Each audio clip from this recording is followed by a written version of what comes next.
Northanger Abbey by Jane Austen. Read by Jake Phillips. Chapter 1. No one who had ever seen Catherine Morland in her infancy would have supposed her born to be a heroine. Her situation in life, the character of her father and mother, her own person and disposition were all equally against her. Her father was a clergyman, without being neglected or poor, and a very respectable man, though his name was Richard, and he had never been handsome. He had a considerable independence besides 2 good livings, and he was not in the least addicted to locking up his daughters. Her mother was a woman of useful plain sense, with a good temper, and, what is more remarkable, with a good constitution.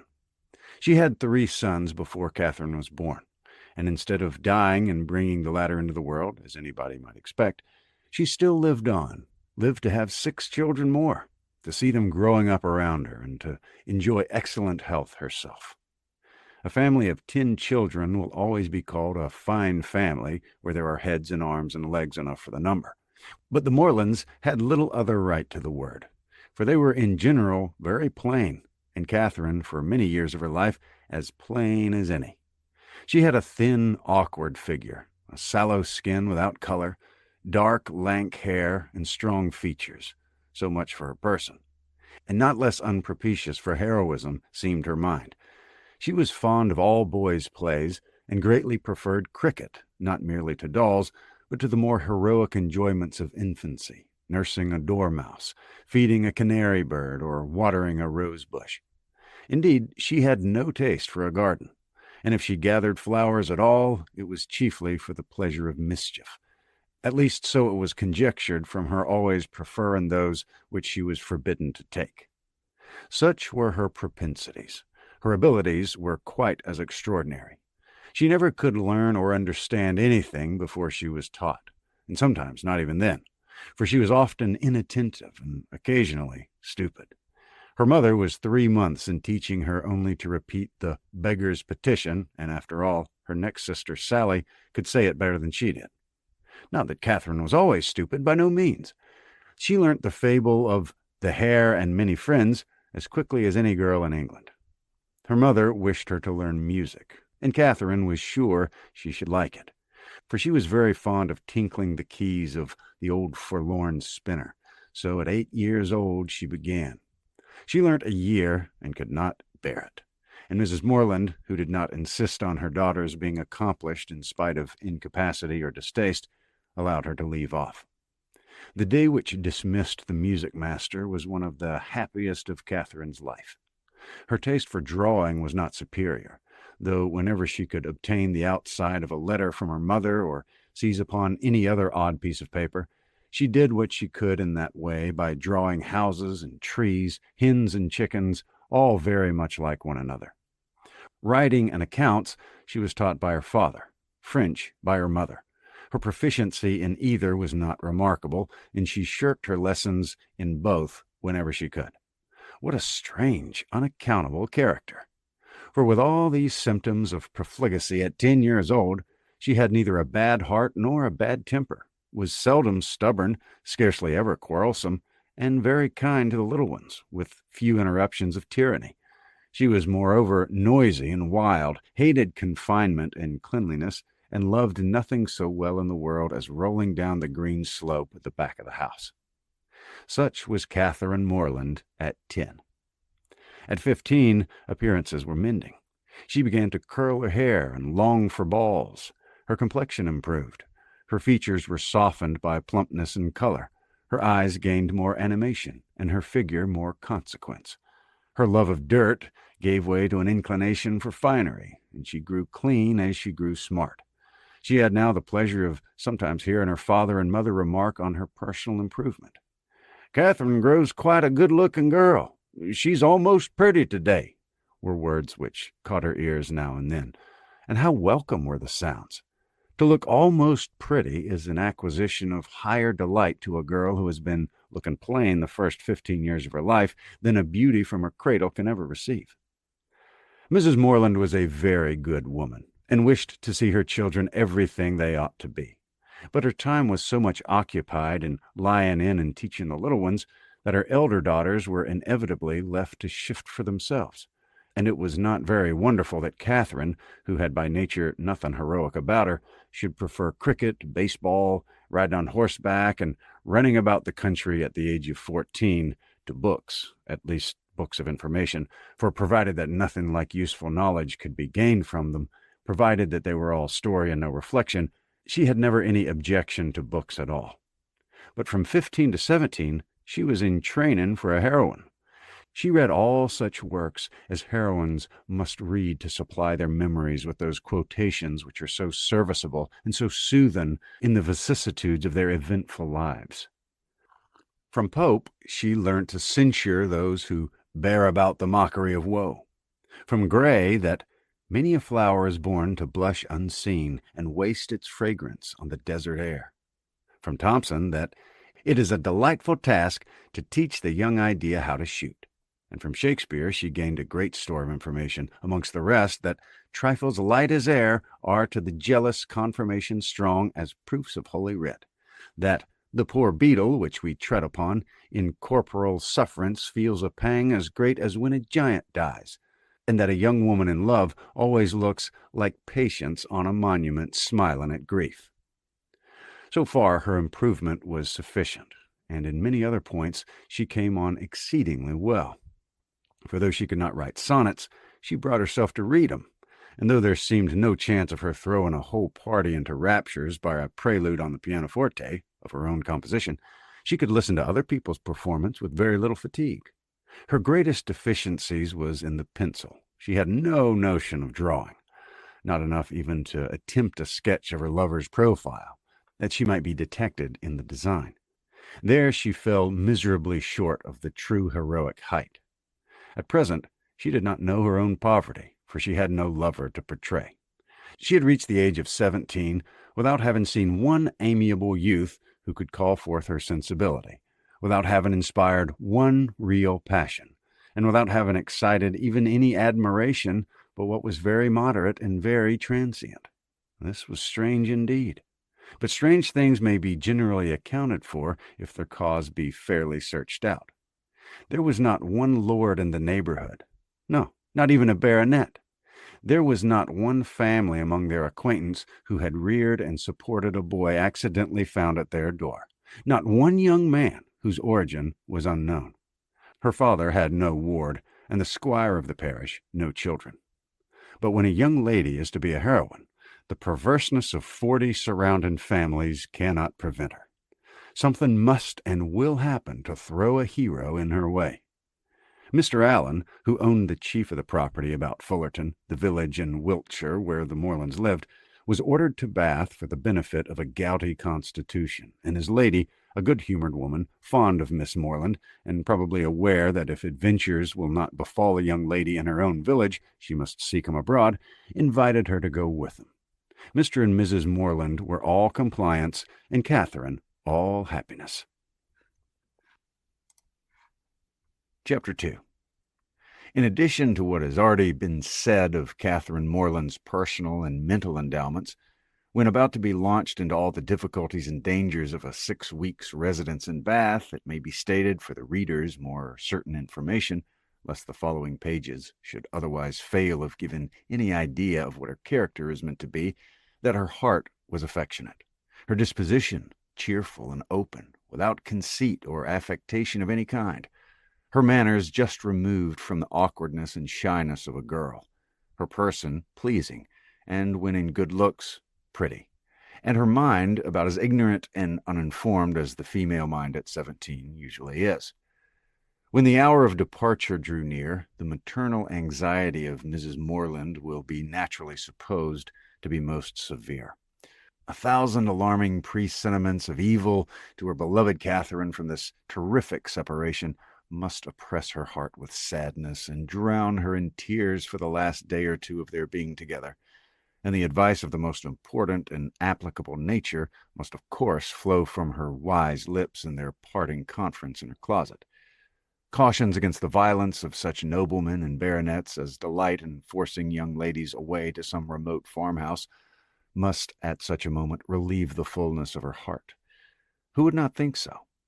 But Mrs. Morland knew so little of lords and baronets that she entertained no notion of their general mischievousness, and was wholly unsuspicious of danger to her daughter from their machinations. Her cautions were confined to the following points. I beg, Catherine, you'll always wrap yourself up very warm about the throat when you come from the rooms at night, and I wish you would try to keep some account of the money you spend. I'll give you this little book on purpose. Sally, or rather Sarah, for what young lady of common gentility will reach the age of 16 without altering her name as far as she can, must from this situation be at this time the intimate friend and confidant of her sister. It is remarkable, however, that she neither insisted on Catherine's writing by every post, nor exacted her promise of transmitting the character of every new acquaintance, nor a detail of every interesting conversation that Bath might produce. Everything, indeed, relative to this important journey was done on the part of the Morlands, with a degree of moderation and composure which seemed rather consistent with the common feelings of common life than with the refined susceptibilities, the tender emotions, which the first separation of a heroine from her family ought always to excite. Her father, instead of giving her an unlimited order on his banker, or even putting £100 bank bill into her hands, gave her only 10 guineas and promised her more when she wanted it. Under these unpromising auspices, the parting took place and the journey began. It was performed with suitable quietness and uneventful safety. Neither robbers nor tempests befriended them, nor one lucky overturn to introduce them to the hero. Nothing more alarming occurred than a fear, on Mrs. Allen's side, of having once left her clogs behind her at an inn, and that fortunately proved to be groundless. They arrived at Bath. Catherine was all eager delight. Her eyes were here, there, everywhere, as they approached its fine and striking environs, and afterwards drove through those streets which conducted them to the hotel. She was come to be happy, and she felt happy already. They were soon settled in comfortable lodgings in Pulteney Street. It is now expedient to give some description of Mrs. Allen, that the reader may be able to judge in what manner her actions will hereafter tend to promote the general distress of the work, and how she will probably contribute to reduce poor Catherine to all the desperate wretchedness of which a last volume is capable, whether by her imprudence, vulgarity, or jealousy, whether by intercepting her letters, ruining her character, or turning her out of doors. Mrs. Allen was one of that numerous class of females whose society can raise no other emotion than surprise at there being any men in the world who could like them well enough to marry them. She had neither beauty, genius, accomplishment, nor manner. The air of a gentlewoman, a great deal of quiet, inactive good temper, and a trifling turn of mind were all that could account for her being the choice of a sensible, intelligent man like Mr. Allen. In one respect, she was admirably fitted to introduce a young lady into public, being as fond of going everywhere and seeing everything herself as any young lady could be. Dress was her passion. She had a most harmless delight in being fine, and our heroine's entree into life could not take place till after 3 or 4 days had been spent in learning what was mostly worn, and her chaperone was provided with a dress of the newest fashion. Catherine, too, made some purchases herself, and when all these matters were arranged, the important evening came which was to usher her into the upper rooms.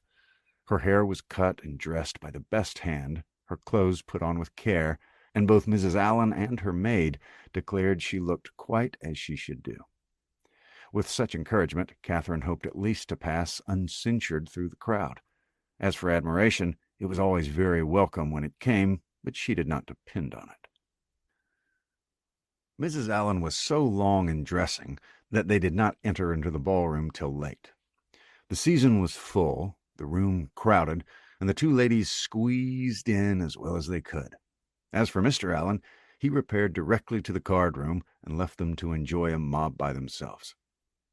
With more care for the safety of her new gown than for the comfort of her protégé, Mrs. Allen made her way through the throng of men by the door as swiftly as the necessary caution would allow.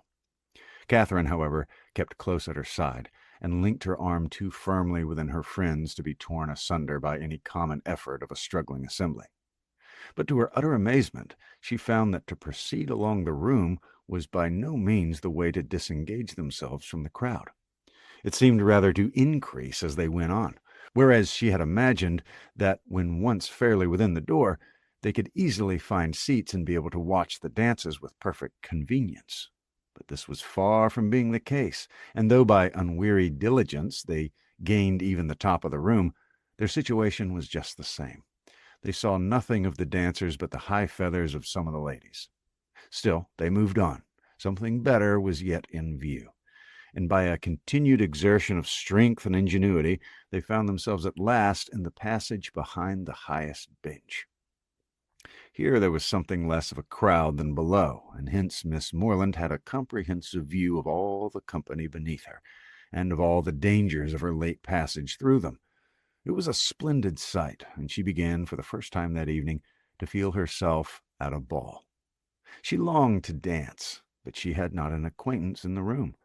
Mrs. Allen did all that she could do in such a case by saying very placidly every now and then, "I wish you could dance, my dear. I wish you could get a partner." For some time her young friend felt obliged to her for these wishes, but they were repeated so often and proved so totally ineffectual that Catherine grew tired at last and would thank her no more. They were not long able, however, to enjoy the repose of the eminence they had so laboriously gained. Everybody was shortly in motion for tea, and they must squeeze out like the rest. Catherine began to feel something of disappointment. She was tired of being continually pressed against by people, the generality of whose faces possessed nothing to interest, and with all of whom she was so wholly unacquainted that she could not relieve the irksomeness of imprisonment by the exchange of a syllable with any of her fellow captives. And when at last arrived in the tea-room, she felt yet more the awkwardness of having no party to join, no acquaintance to claim, no gentleman to assist them. They saw nothing of Mr. Allen, and after looking about them in vain for a more eligible situation, were obliged to sit down at the end of a table at which a large party were already placed, without having anything to do there, or anybody to speak to, except each other.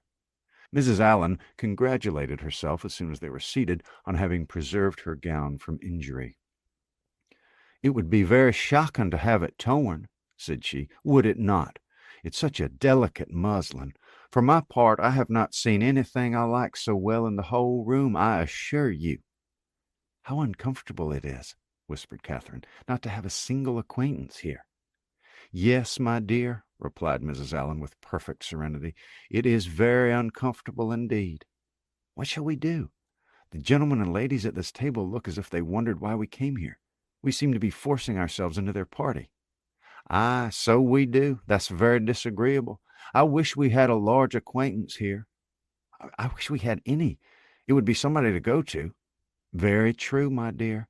And if we knew anybody, we would join 'em directly. The Skinners were here last year. I wish they were here now." "Had we not better go away as it is? Here are no tea things for us, you see." "No more there are indeed. How very provoking. But I think we had better sit still, for no one gets so tumbled in such a crowd. How's my head, my dear? Somebody gave me a push that's hurt it, I'm afraid." "No, indeed, it looks very nice. But, dear Mrs. Allen, are you sure there's nobody you know in all this multitude of people? I think you must know somebody." "I don't, upon my word. I wish I did. I wish I had a large acquaintance here with all my heart, and then I should get you a partner. I should be so glad to get you a dance. There goes a strange-looking woman. What an odd gown she's got on. How old-fashioned it is. Look at the back." After some time they received an offer of tea from one of their neighbors. It was thankfully accepted, and this introduced a light conversation with the gentleman who offered it, which was the only time that anybody spoke to them during the evening, till they were discovered and joined by Mr. Allen when the dance was over. "Well, Miss Morland," said he directly, "I hope you've had an agreeable ball." "Very agreeable indeed," she replied, vainly endeavoring to hide a great yawn. "I wish she'd been able to dance," said his wife. "I wish we could have got a partner for her. I've been saying how glad I should be if the Skinners were here this winter instead of last, or if the Parrys had come as they once talked of. She might have had a dance with George Parry. I'm so sorry she had not a partner." "We shall do better another evening, I hope," was Mr. Allen's consolation. The company began to disperse when the dancing was over, enough to leave space for the remainder to walk about in some comfort. And now was the time for a heroine, who had not yet played a very distinguished part in the events of the evening, to be noticed and admired. Every 5 minutes, by removing some of the crowd, gave greater openings for her charms. She was now seen by many young men who had not been near her before. Not one, however, started with rapturous wonder on beholding her. No whisper of eager inquiry ran round the room, nor was she once called a divinity by anybody. Yet Catherine was in very good looks, and had the company only seen her 3 years before, they would now have thought her exceedingly handsome. She was looked at, however, and with some admiration, for in her own hearing 2 gentlemen pronounced her to be a pretty girl. Such words had their due effect. She immediately thought the evening pleasanter than she had found it before. Her humble vanity was contented. She felt more obliged to the 2 young men for this simple praise than a true quality heroine would have been for 15 sonnets in celebration of her charms, and went to her chair in good humor with everybody, and perfectly satisfied with her share of public attention. Chapter 3. Every morning now brought its regular duties. Shops were to be visited, some new part of town to be looked at, and the pump room to be attended, where they paraded up and down for an hour, looking at everybody and speaking to no one. The wish of a numerous acquaintance in Bath was still uppermost with Mrs. Allen, and she repeated it after every fresh proof which every morning brought of her knowing nobody at all. They made their appearance in the lower rooms, and here fortune was more favorable to our heroine. The master of the ceremonies introduced her to a very gentlemanlike young man as a partner. His name was Tilney. He seemed to be about 4 or 25, was rather tall, had a pleasing countenance, a very intelligent and lively eye, and if not quite handsome, was very near it. His address was good, and Catherine felt herself in high luck. There was little leisure for speaking while they danced, but when they were seated at tea, she found him as agreeable as she had already given him credit for being. He talked with a fluency and spirit, and there was an archness and pleasantry in his manner which interested, though it was hardly understood by her.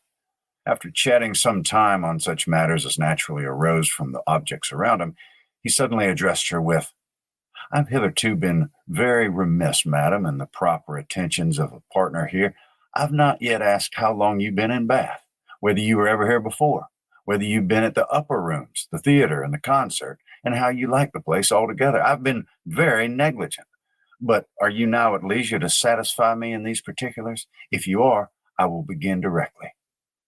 "You need not give yourself that trouble, sir." "No trouble, I assure you, madam." Then, forming his features into a set smile and affectedly softening his voice, he added with a simpering air, "Have you been long in Bath, madam?" "About a week, sir," replied Catherine, trying not to laugh. "Really?" with affected astonishment. "Why should you be surprised, sir?"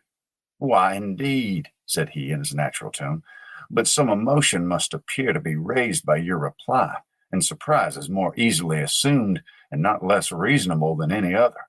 Now let us go on. Were you ever here before, madam?" "Never, sir." "Indeed. Have you yet honored the upper rooms?" "Yes, sir, I was there last Monday." "Have you been to the theater?" "Yes, sir, I was at a play on Tuesday." "To the concert?" "Yes, sir, on Wednesday." "And are you altogether pleased with Bath?" "Yes, I like it very well." Now I must give one smirk, and then we may be rational again. Catherine turned away her head, not knowing whether she might venture to laugh. "I see what you think of me," said he gravely. "I shall make but a poor figure in your journal tomorrow." "My journal?" "Yes, I know exactly what you'll say. Friday, went to the lower rooms, wore my sprigged muslin robe with blue trimmings, plain black shoes, appeared to much advantage, but was strangely harassed by a queer half-witted man who would make me dance with him and distressed me by his nonsense. Indeed, I shall say no such thing. Shall I tell you what you ought to say?" "If you please." "I danced with a very agreeable young man, introduced by Mr. King. Had a great deal of conversation with him. Seems a most extraordinary genius. Hope I may know more of him. That, madam, is what I wish you to say."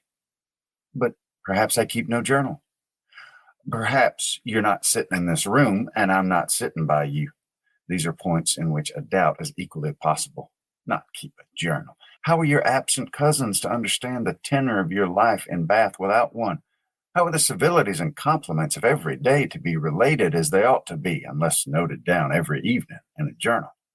How are your various dresses to be remembered, and the particular state of your complexion, and the curl of your hair to be described in all their diversities, without having constant recourse to a journal? My dear madam, I am not so ignorant of young ladies' ways as you wish me to believe. It is this delightful habit of journaling which largely contributes to form the easy style of writing for which ladies are so generally celebrated. Everybody allows that the talent of writing agreeable letters is peculiarly female. Nature may have done something, but I'm sure it must be essentially assisted by the practice of keeping a journal. I have sometimes thought, said Catherine doubtingly, whether ladies do write so much better letters than gentlemen.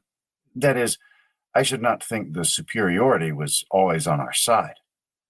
As far as I had the opportunity of judging, it appears to me that the usual style of letter writing among women is faultless, except in 3 particulars. And what are they? A general deficiency of subject, a total inattention to stops, and a very frequent ignorance of grammar. Upon my word, I need not have been afraid of disclaiming the compliment. You do not think too highly of us in that way. I should no more lay it down as a general rule that women write better letters than men than that they sing better duets or draw better landscapes. In every power of which taste is the foundation, excellence is pretty fairly divided between the sexes.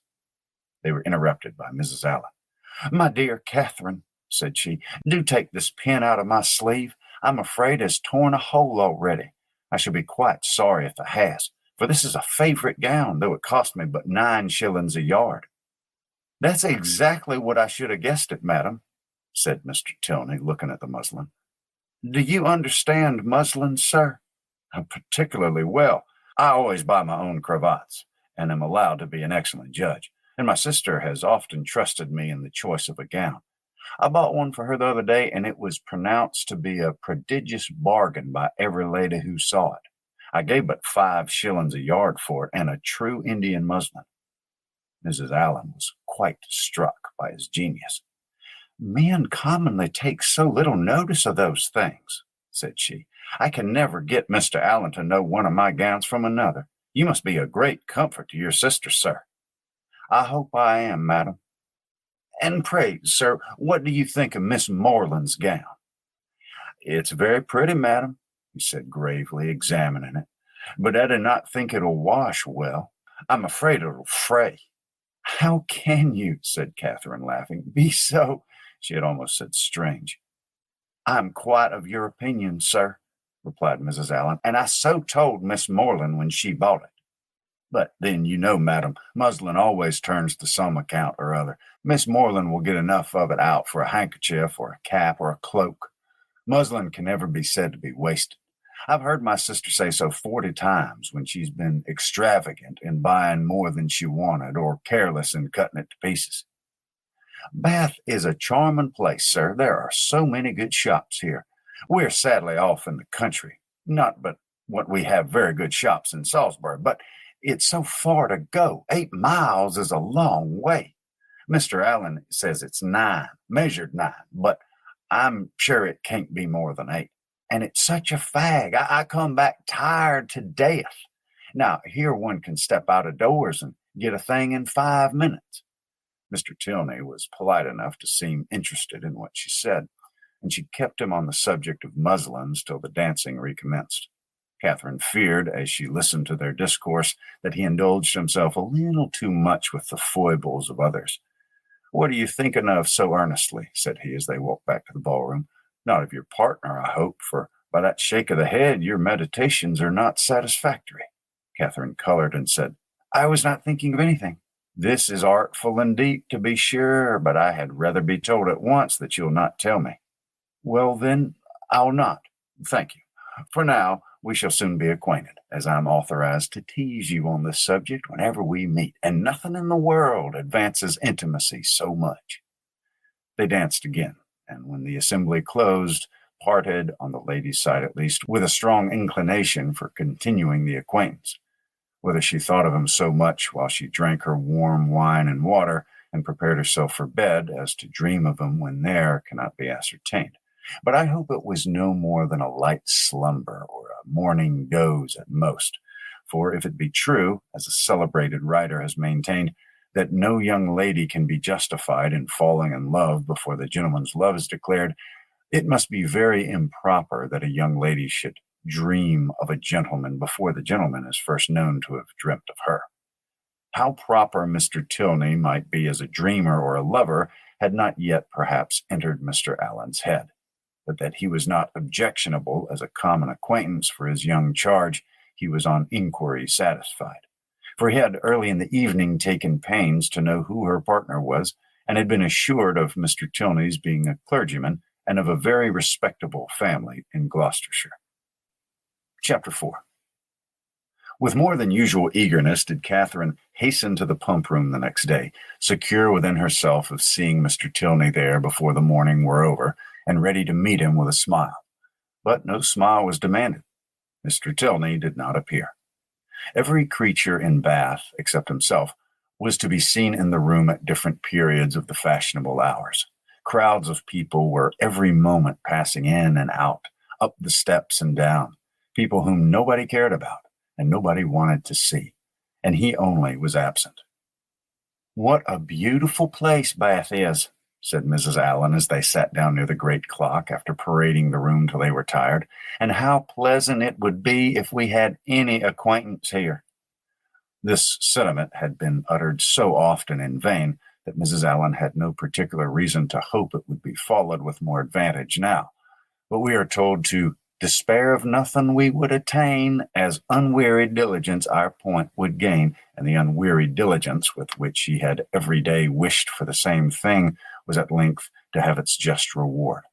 For hardly had she been seated 10 minutes before a lady of about her own age, who was sitting by her and had been looking at her attentively for several minutes, addressed her with great complacence in these words: "I think, madam, I cannot be mistaken. It's a long time since I had the pleasure of seeing you, but is your name not Allen?"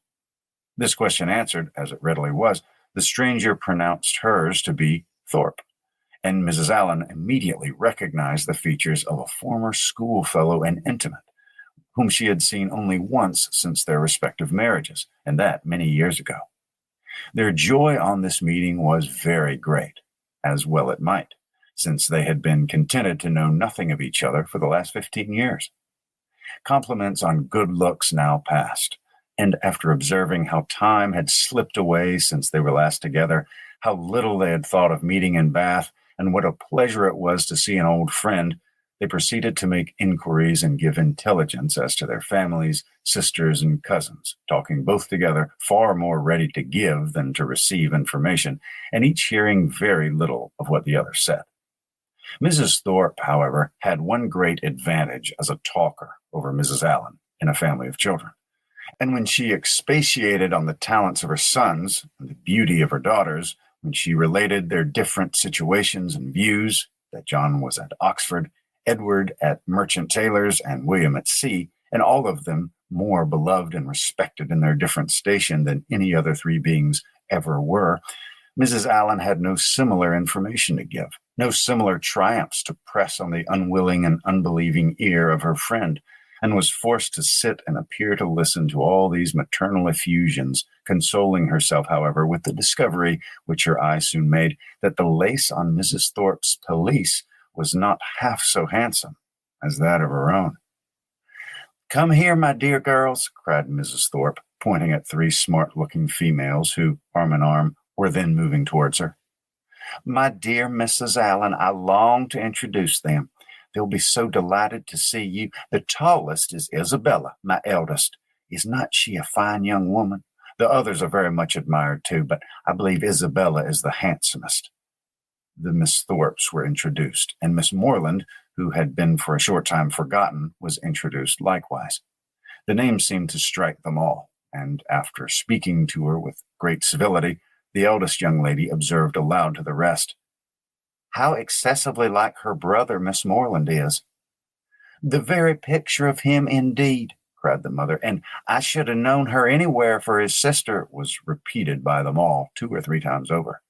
For a moment Catherine was surprised, but Mrs. Thorpe and her daughters had scarcely begun the history of their acquaintance with Mr. James Morland before she remembered that her eldest brother had lately formed an intimacy with a young man of his own college of the name of Thorpe, and he had spent the last week of Christmas vacation with his family near London. The whole being explained, many obliging things were said by the Miss Thorpes of their wish of being better acquainted with her, of being considered as already friends through the friendship of their brothers, etc., which Catherine heard with pleasure and answered with all the pretty expressions she could command, and as the first proof of amity, she was soon invited to accept an arm of the eldest Miss Thorpe and take a turn with her about the room. Catherine was delighted with this extension of her Bath acquaintance and almost forgot Mr. Tilney while she talked to Miss Thorpe. Friendship is certainly the finest balm for the pangs of disappointed love. Their conversation turned upon those subjects of which the free discussion has generally much to do in perfecting a sudden intimacy between two young ladies, such as dress, balls, flirtations, and quizzes. Miss Thorpe, however, being 4 years older than Miss Morland, and at least 4 years better informed, had a very decided advantage in discussing such points. She could compare the balls of Bath with those of Tunbridge, its fashions with the fashions of London, could rectify the opinions of her new friend in many articles of tasteful attire, could discover a flirtation between any gentleman and lady who only smiled on each other, and point out a quiz through the thickness of a crowd. These powers received due admiration from Catherine, to whom they were entirely new, and the respect with which they naturally inspired might have been too great for familiarity, had not the easy gaiety of Miss Thorpe's manners and her frequent expressions of delight on this acquaintance with her softened down every feeling of awe and left nothing but tender affection. Their increasing attachment was not to be satisfied with half a dozen turns in the pump room, but required, when they all quitted it together, that Miss Thorpe should accompany Miss Morland to the very door of Mr. Allen's house, and that they should there part with a most affectionate and lengthened shake of hands, after learning to their mutual relief that they should see each other across the theater at night, and say their prayers in the same chapel the next morning. Catherine then ran directly upstairs and watched Miss Thorpe's progress down the street from the drawing-room window, admired the graceful spirit of her walk, the fashionable air of her figure and dress, and felt grateful, as she well might, for the chance which had procured her such a friend. Mrs. Thorpe was a widow, and not a very rich one. She was a good-humored, well-meaning woman, and a very indulgent mother. Her eldest daughter had great personal beauty, and the younger ones, by pretending to be as handsome as their sister, imitating her air and dressing in the same style, did very well. This brief account of the family is intended to supersede the necessity of a long and minute detail from Mrs. Thorpe herself of her past adventures and sufferings, which might otherwise be expected to occupy the 3 or 4 following chapters, in which the worthlessness of lords and attorneys might be set forth, and conversations which had passed 20 years before be minutely repeated. Chapter 5. Catherine was not so much engaged at the theater that evening in returning the nods and smiles of Miss Thorpe, though they certainly claimed much of her leisure, as to forget to look with an inquiring eye for Mr. Tilney in every box which her eye could reach. But she looked in vain. Mr. Tilney was no fonder of the play than the pump room. She hoped to be more fortunate the next day, and when her wishes for fine weather were answered by seeing a beautiful morning, she hardly felt a doubt of it. For a fine Sunday in Bath empties every house of its inhabitants, and all the world appears on such an occasion to walk about and tell their acquaintance what a charming day it is.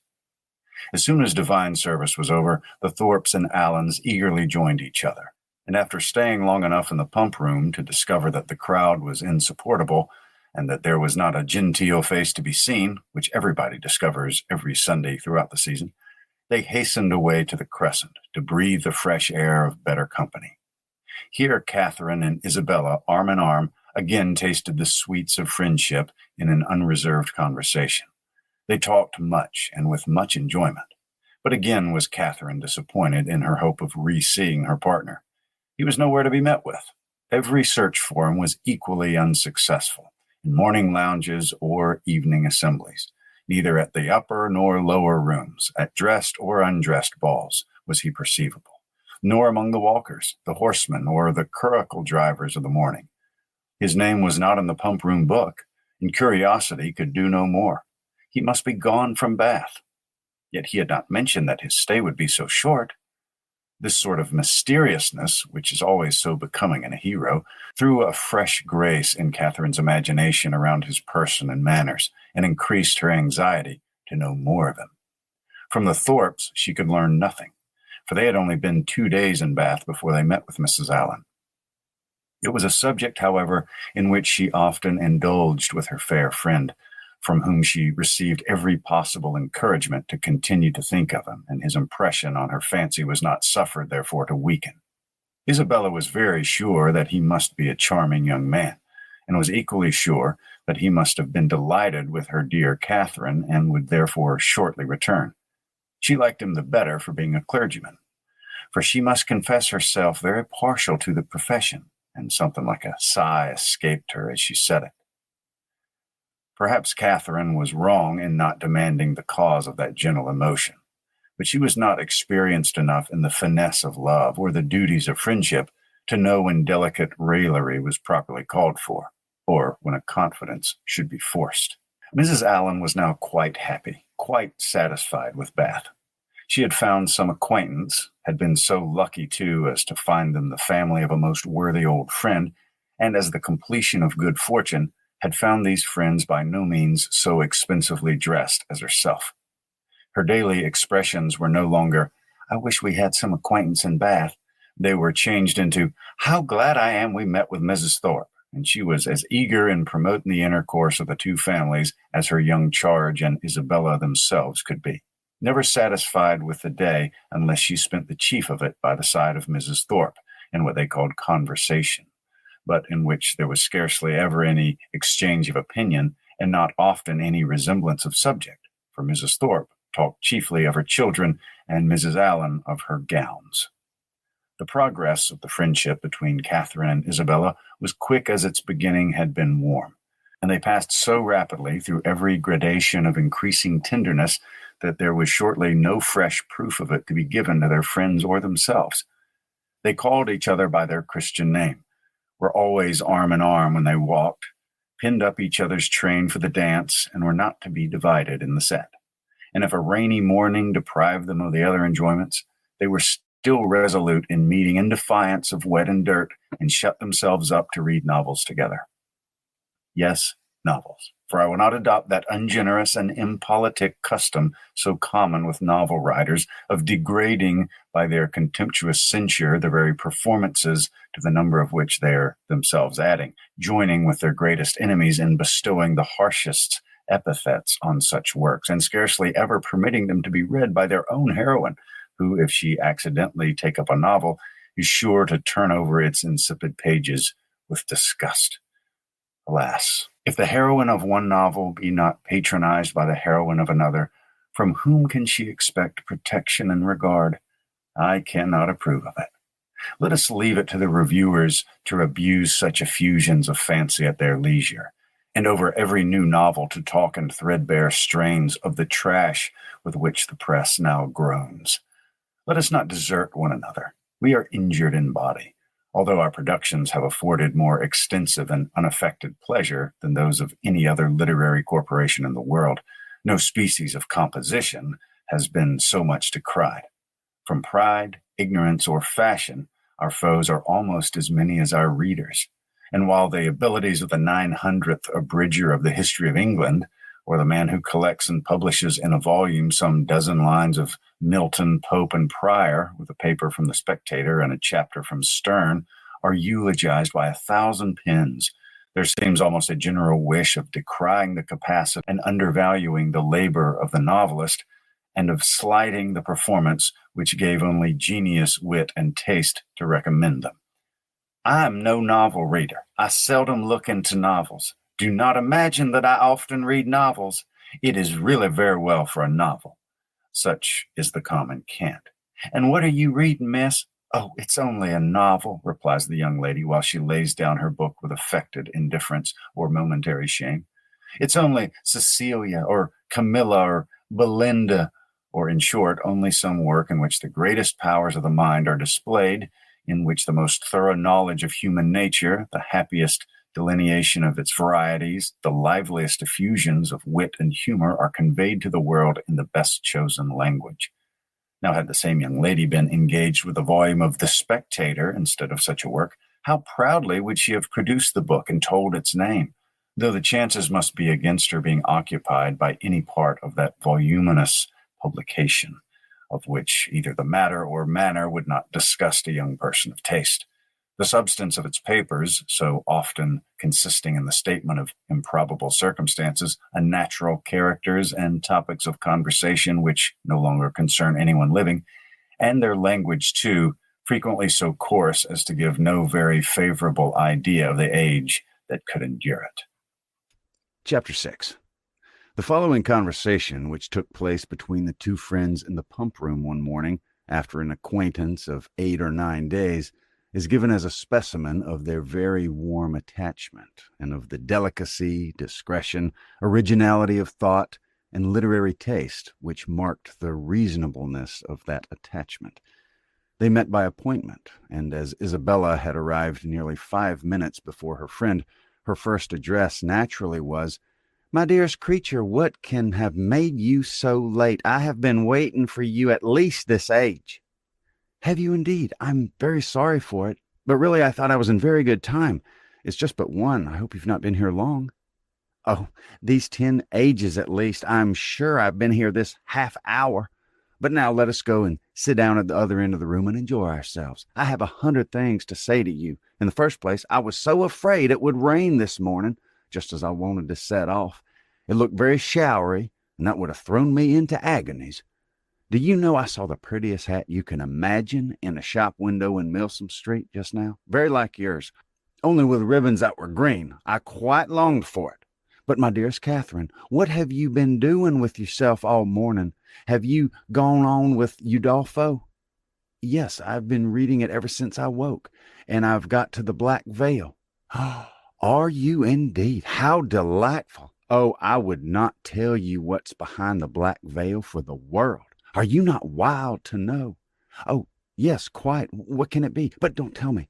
I would not be told it upon any account. I know it must be a skeleton. I'm sure it is Laurentina's skeleton. Oh, I'm delighted with the book.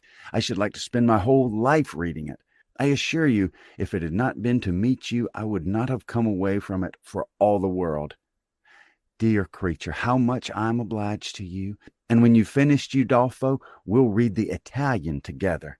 And I've made out a list of 10 or 12 more of the same kind for you." "Have you indeed? How glad I am. What are they all?" "I'll read you their names directly. Here they are, in my pocketbook. Castle of Wolfenbach, Clermont, Mysterious Warnings, Necromancer of the Black Forest, Midnight Bell, Orphan of the Rhine, and Horrid Mysteries. Those will last us some time." "Yes, pretty well, but they're all horrid. Are you sure that they're all horrid?" "Yes, quite sure. For a particular friend of mine, a Miss Andrews, a sweet girl, one of the sweetest creatures in the world, has read every one of them. I wish you knew Miss Andrews. You'd be delighted with her. She's netting herself the sweetest cloak you can conceive. I think of her as beautiful as an angel, and I'm so vexed with the men for not admiring her. I scold them all amazingly about it." "Scold them? Do you scold them for not admiring her?" "Yes, that I do. There's nothing I would not do for those who are really my friends. I have no notion of loving people by halves. It's not my nature. My attachments are always excessively strong.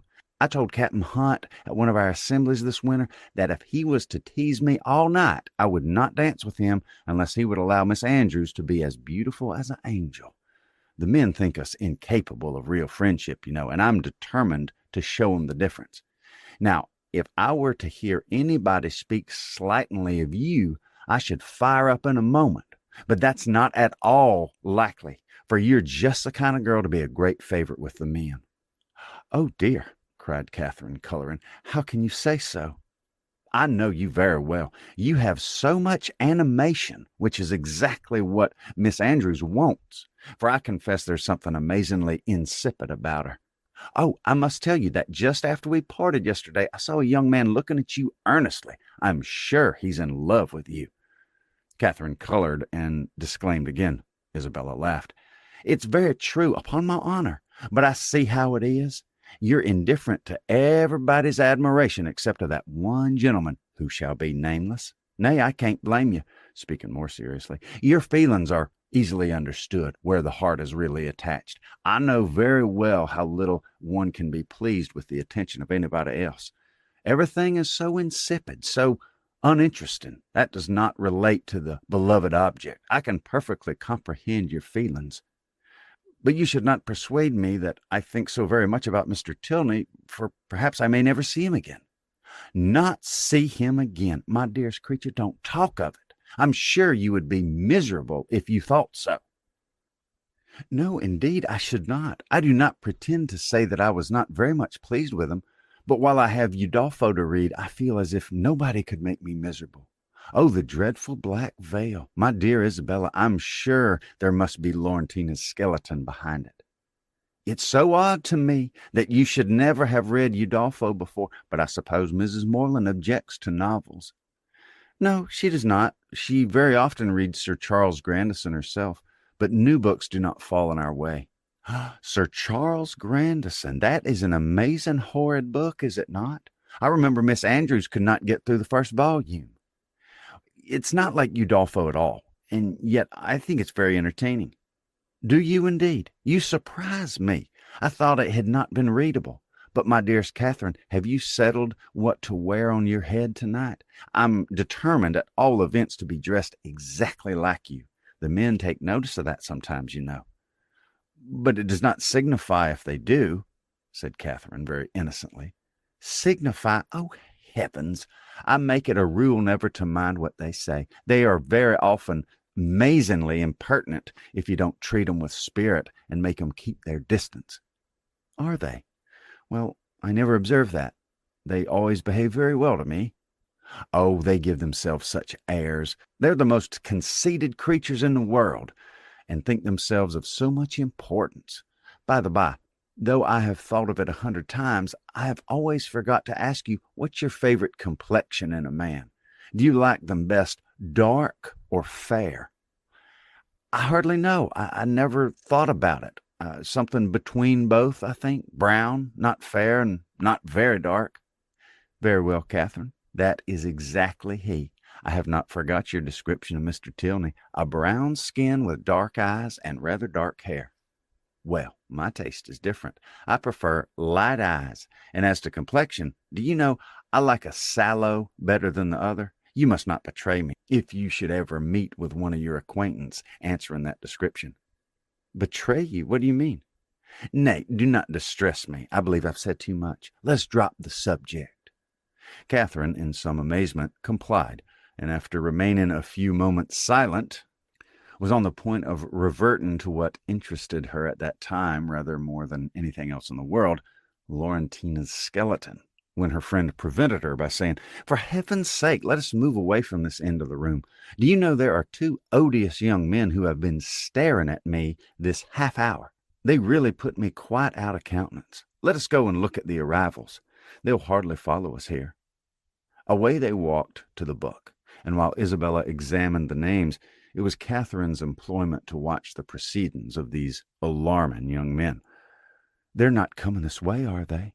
I hope they're not so impertinent as to follow us. Pray let me know if they're coming. I'm determined I will not look up." In a few moments, Catherine, with unaffected pleasure, assured her that she need not be longer uneasy, as the gentlemen had just left the pump-room. "And which way are they gone?" said Isabella. "One was a very good-looking young man." "They went towards the churchyard." "Well, I'm amazingly glad I've got rid of 'em. And now, what do you say to going to Edgar's buildings with me and looking at my new hat? You said you'd like to see it." Catherine readily agreed. "Only," she added, "perhaps we may overtake the 2 young men." "Oh, never mind that. If we make haste, we shall pass by 'em presently, and I'm dying to show you my hat." But if we only have a few minutes, there will be no danger of our seeing him at all. I shall not pay him any such compliment, I assure you. I have no notion of treating men with such respect. That's a way to spoil them. Catherine had nothing to oppose against such reasoning, and therefore, to show the independence of Miss Thorpe and her resolution of humbling the sex, they set off immediately, as fast as they could walk, in pursuit of the two young men. Chapter 7. Half a minute conducted them through the pump yard to the archway, opposite Union Passage, but here they were stopped. Everybody acquainted with Bath may remember the difficulties of crossing Cheap Street at this point. It is indeed a street of so impertinent a nature, so unfortunately connected with the great London and Oxford roads and the principal inn of the city, that a day never passes in which parties of ladies, however important their business, whether in quest of pastry, millinery, or even, as in the present case, of young men, are not detained on one side or other by carriages, horsemen, or carts. This evil had been felt and lamented at least 3 times a day by Isabella since her residence in Bath, and she was now fated to feel and lament it once more, for at the very moment of coming opposite to Union Passage, and within view of the 2 gentlemen who were proceeding through the crowds and threading the gutters of that interesting alley, they were prevented crossing by the approach of a gig, driven along bad pavement by a most knowing-looking coachman, with all the vehemence that could most fitly endanger the lives of himself, his companion, and his horse. "Oh, these odious gigs," said Isabella, looking up. "How I detest them!" But this detestation, though so just, was of short duration, for she looked again and exclaimed, "Delightful! Mr. Morland and my brother!" "Good heavens, 'tis James!" was uttered at the same moment by Catherine, and on catching the young man's eyes, the horse was immediately checked with a violence which almost threw him on his haunches, and the servant, having now scampered up, the gentleman jumped out, and the equipage was delivered to his care. Catherine, by whom this meeting was wholly unexpected, received her brother with the liveliest pleasure, and he, being of a very amiable disposition and sincerely attached to her, gave every proof of his side of equal satisfaction which he could have leisure to do, while the bright eyes of Miss Thorpe were incessantly challenging his notice. And to her his devoirs were speedily paid, with a mixture of joy and embarrassment, which might have informed Catherine, had she been more expert in the development of other people's feelings, and less simply engrossed by her own, that her brother thought her friend quite as pretty as she could do herself. John Thorpe, who in the meantime had been giving orders about the horses, soon joined them, and from him she directly received the amends which were her due. For while he slightly and carelessly touched the hand of Isabella, on her he bestowed a whole scrape and half a short bow. He was a stout young man of middling height, who, with a plain face and ungraceful form, seemed fearful of being too handsome unless he wore the dress of a groom, and too much like a gentleman unless he were easy where he ought to be civil, and impudent where he might be allowed to be easy. He took out his watch. "How long do you think we've been running it from Tetbury, Miss Morland?" I do not know the distance." Her brother told her that it was 23 miles.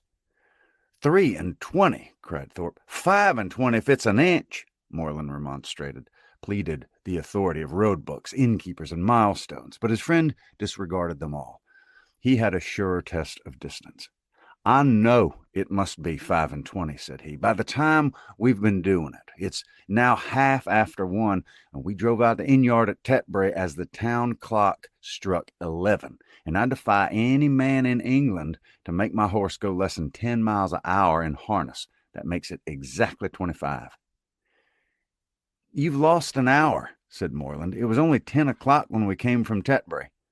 10 o'clock? It was 11, upon my soul. I counted every stroke. This brother of yours would persuade me out of my senses, Miss Morland.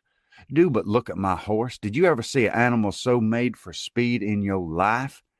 The servant had just mounted the carriage and was driving off. "Such true blood. 3 hours and a half, indeed, coming only 23 miles. Look at that creature and suppose it possible if you can. He does look very hot, to be sure." "Hot! He had not turned a hair till we came to Walcott Church. But look at his forehand. Look at his loins. Only see how he moves. That horse cannot go less than 10 miles an hour. Tie his legs and he'll get on. What do you think of my gig, Miss Moreland? A neat one, is it not? Well hung, town built. I've not had it a month. It was built for a Christchurch man, a friend of mine, a very good sort of fellow. He ran it a few weeks till I believe it was convenient to have done with it. I happened just then to be looking out for some light thing of the kind, though I had pretty well determined on a curricle, too. But I chanced to meet him on the Magdalen Bridge as he was driving into Oxford last term. "Ah, Thorpe," he said, "do you happen to want such a little thing as this? It's a capital one of the kind, but I'm cursed tired of it." "Oh," said I, "I'm your man. What do you ask? How much do you think he did, Miss Moreland?" "I'm sure I can't guess at all." "Curricle hung, you see, seat, trunk, sword case, splashing board, lamps, silver molding, all you see complete. The ironwork as good as new, or better. He has 50 guineas. I closed with him directly, threw down the money, and the carriage was mine." "Oh, I'm sure," said Catherine, "I know so little of such things that I cannot judge whether it was cheap or dear." "Neither one to the other. I might have got it for less, I dare say, but I hate haggling, and poor Freeman wanted cash." "That was very good-natured of you," said Catherine, quite pleased. "Oh, when one has means of doing a kind of thing by a friend, I hate to be pitiful." An inquiry now took place into the intended movements of the young ladies, and on finding whither they were going, it was decided that the gentlemen should accompany them to Edgar's Buildings and pay their respects to Mrs. Thorpe.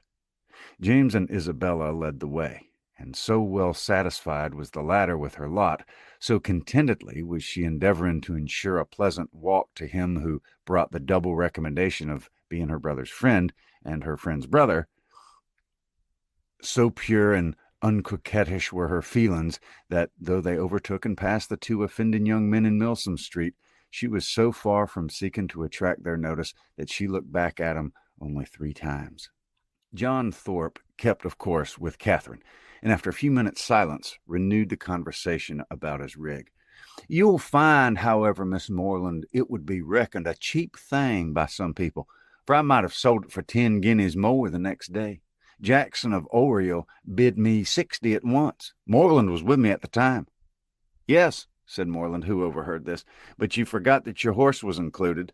"Oh, my horse! Oh, I wouldn't sell my horse for 100. Are you fond of an open carriage, Miss Moreland?" "Yes, very. I've hardly ever had an opportunity of being in one, but I'm particularly fond of it." "Oh, I'm glad of it. I'll drive you out in mine every day." "Thank you," said Catherine in some distress, from a doubt of the propriety of accepting such an offer. "I'll drive you up Lansdowne Hill tomorrow." "Thank you, but will not your horse want rest?" "Rest? He's only come 23 miles today. All nonsense. Nothing ruins horses so much as rest. Nothing knocks them up so soon. No, I shall exercise mine at the average of 4 hours every day while I'm here." "Shall you indeed?" said Catherine very seriously. "That'll be 40 miles a day." 40? 50 for what I care. Well, I'll drive you up Lansdowne tomorrow. Mind, I'm engaged." "How delightful that will be!" cried Isabella, turning round. "My dearest Catherine, I quite envy you. But I'm afraid, brother, you'll not have room for a third." "A third, indeed? No, I didn't come to Bath to drive my sisters about. That'll be a good joke, faith. Moreland must take care of you." This brought on a dialogue of civilities between the other two, but Catherine heard neither the particulars nor the result. Her companion's discourse now sunk from its hitherto animated pitch to nothing more than a short, decisive sentence of praise or condemnation on the face of every woman they met. And Catherine, after listening and agreeing as long as she could with all the civility and deference of the youthful female mind, fearful of hazarding an opinion on its own in opposition to that of a self-assured man, especially where the beauty of her own sex is concerned, ventured at length to vary the subject by a question which had long been uppermost in her thoughts. It was, "Have you ever read Udolpho, Mr. Thorpe?" "Udolpho? Oh, Lord, not I. I never read novels. I have something else to do." Catherine, humbled and ashamed, was going to apologize for her question, but he prevented her by saying, "Novels are all so full of nonsense and stuff. There's not been a tolerably decent one come out since Tom Jones, except The Monk. I read that the other day, but as far as the others, they're the stupidest things in creation." "I think you must like Udolpho if you were to read it. It's so very interesting." "Not I, faith, no. If I read any, it shall be Mrs. Radcliffe's. Her novels are amusing enough.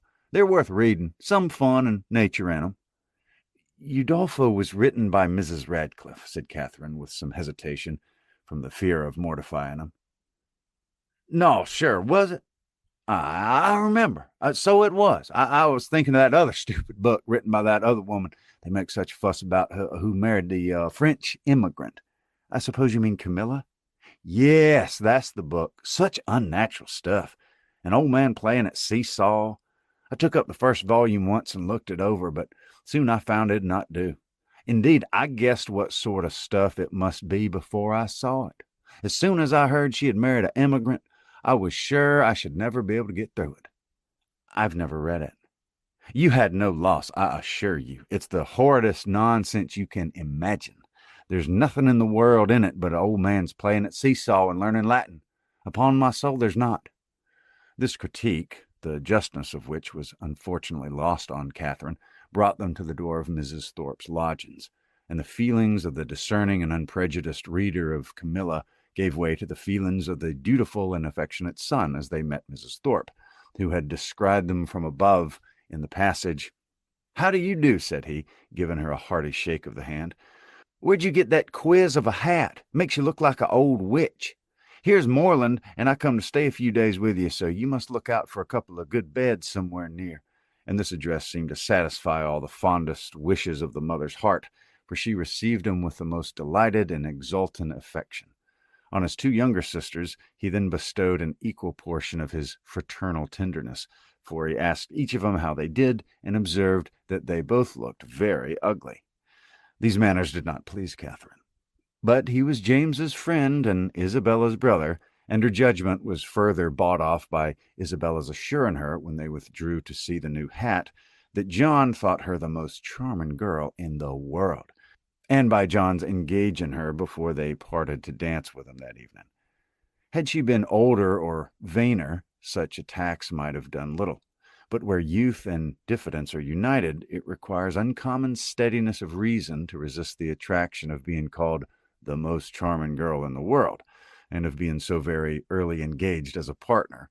And the consequence was that when the two Morelands, after sitting an hour with the Thorpes, set off to walk together to Mr. Allen's, and James, as the door was closed on him, said, "Well, Catherine, how do you like my friend Thorpe?" instead of answering, as she probably would have done, had there been no friendship and no flattery in the case, "I do not like him at all," she directly replied. "I like him very much. He seems very agreeable." "He's a good-natured fellow as I ever saw. A little of a rattle, but that'll recommend him to your sex, I believe. And how do you like the rest of the family?" "Very, very much indeed. Isabella particularly." "Well, I'm very glad to hear you say so. She's just the kind of young woman I could wish to see you attached to. She has so much good sense and is so thoroughly unaffected and amiable. I always wanted you to know her, and she seems very fond of you. She said the highest things in your praise that could possibly be, and the praise of such a girl as Miss Thorpe, even you, Catherine," taking her hand with affection, "may be proud of." "Well, indeed I am," she replied. "I love her exceedingly, and I'm delighted to find that you like her too. You hardly mentioned anything of her when you wrote to me after your visit there." "Because I thought I should soon see you myself. I hope you'll be a great deal together while you're in Bath. She is the most amiable girl, such a superior understanding. How fond all the family are of her. She's evidently the general favorite. And how much she must be admired in a place as this, is she not?" "Yes, very much indeed, I fancy. Mr. Allen thinks her the prettiest girl in Bath." "I dare say he does, and I don't know any man who's a better judge of beauty than Mr. Allen. I need not ask you whether you're happy here, my dear Catherine, with such a companion and friend as Isabella Thorpe. It'd be impossible for you to be otherwise. And the Allens, I'm sure, are very kind to you?" "Yes, very kind. I was never so happy before, and now you're come, it'll be more delightful than ever. How good it is of you to come so far on purpose to see me." James accepted this tribute of gratitude and qualified his conscience for accepting it too by saying, with perfect sincerity, "Indeed, Catherine, I love you dearly." Inquiries and communications concerning brothers and sisters, the situation of some, the growth of the rest, and other family members now passed between them and continued, with only one small digression on James's part in praise of Miss Thorpe, till they reached Pulteney Street, where he was welcomed with great kindness by Mr. and Mrs. Allen, invited by the former to dine with them, and summoned by the latter to guess the price and weigh the merits of a new muff and tippet. A pre-engagement in Edgar's buildings prevented his accepting the invitation of one friend and obliged him to hurry away as soon as he had satisfied the demands of the other.